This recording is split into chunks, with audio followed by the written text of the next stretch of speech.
कहते हैं कर्ण से बड़ा दानवीर कोई नहीं, लेकिन आज हम आपको एक ऐसे शख्स के बारे में बताने जा रहे हैं जिन्हें इस आधुनिक युग में कर्ण के समान दान करने की इच्छा दिखाई और बन गए मैन ऑफ मिलेनियम। कहते हैं अगर आप एक हाथ से दान करें तो आपके दूसरे हाथ को भी पता नहीं चलना चाहिए, वही असली दान है। लेकिन जिसकी प्रशंसा ईश्वर करे भला वो कैसे छुप सकता है। ऐसे ही एक दानवीर ने भारत की धरती पर जन्म लिया और हम सबके लिए प्रेरणा बन गए। वो है पालम कल्याण सुंदरम। शायद आप में से कुछ लोगों ने उनका नाम सुना होगा, जिन्हें पद्मश्री से नवाजा गया, जिन्हें यूनाइटेड नेशंस ने 20वीं सेंचुरी के आउटस्टैंडिंग लोगों में शुमार किया, जिन्हें अमेरिका की एक organisation man of the millennium award दे चुकी है, जिन्हें सुपरस्टार रजनीकांत अपने पिता के रूप में मान चुके हैं, जिनसे अमेरिका के former president mister Bill Clinton अपनी इंडिया विजिट के दौरान मिलना चाहते थे, जिन्हें भारत सरकार ने best librarian of the India माना है और जिन्हें the international biological centre Cambridge से one of the noblest of the world का सम्मान दिया गया है। इतने सारे खिताब लेकिन फिर भी कम, क्योंकि कई ऐसे अवार्ड्स और सम्मान इन्हें मिले हैं जो हम आगे कहानी में आपको बताएंगे। आप सोचेंगे क्या ये सब सिर्फ चैरिटी की वजह से मिला है? वेल दोस्तों, ऐसी वैसी चैरिटी नहीं, बल्कि इन्होंने तो अपना सब कुछ दान कर दिया और दान करने से पहले गरीबी को जिया है कल्याण सुंदरम जी ने।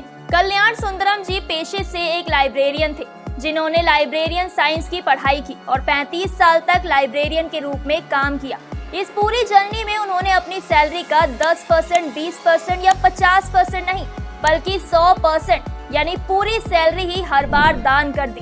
कल्याण सुंदरम जी को पढ़ाई के समय ही अनाथ, गरीब और बेसहारा लोगों पर तरस आता था और वो छोटी मोटी मदद करते रहते थे, जो शायद उन्हें काफी नहीं लगती थी। उनके मन में गरीब लोगों के लिए कुछ करने का जज्बा हमेशा से था।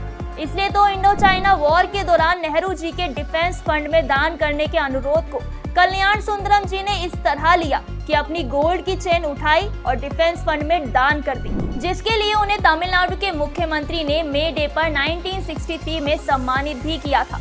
लेकिन उनकी इस खबर को एक पॉपुलर मैगजीन के एडिटर ने छापने से मना करते हुए कहा, जिस दिन खुद कमाओगे और दान करोगे तब तुम्हारे बारे में छापूंगा। कल्याण सुंदरम जी ने इसे चुनौती की तरह लिया और जो भी दान किया उसके बारे में किसी को कभी कुछ नहीं बताया, पर उनका दान किसी से नहीं छिपा। इसके साथ ही वो अपनी पढ़ाई भी जारी रखे रहे। लेकिन अचंभा तो तब हुआ जब उन्होंने गरीबी को समझने के लिए फुटपाथ और प्लेटफॉर्म्स पर रात बिताई, जहां ना तो सर के ऊपर छत और ना ही ओढ़ने के लिए चादर थी। कई बार उनके स्टूडेंट्स ने भी उन्हें देखा, लेकिन इससे उन्हें कोई हिचकिचाहट नहीं हुई। उन्होंने अपनी सारी सैलरी चैरिटी में ही दी और अपने खर्चे के लिए छोटे मोटे काम किए, जैसे होटल और लॉन्ड्री का काम। उनका खर्चा कम था, इसकी सबसे बड़ी वजह थी उनका कभी शादी नहीं करना। उनका कहना था, मेरी जरूरतें बहुत कम रही हैं, इसलिए मैं अपना वेतन और पेंशन दान कर देता था। ये समाज ही मेरा परिवार है, मैं समाज के लिए जीता हूँ। हर इंसान मौत के बाद इस दुनिया से खाली हाथ जाता है, फिर संपत्ति जोड़ने से भला क्या फायदा।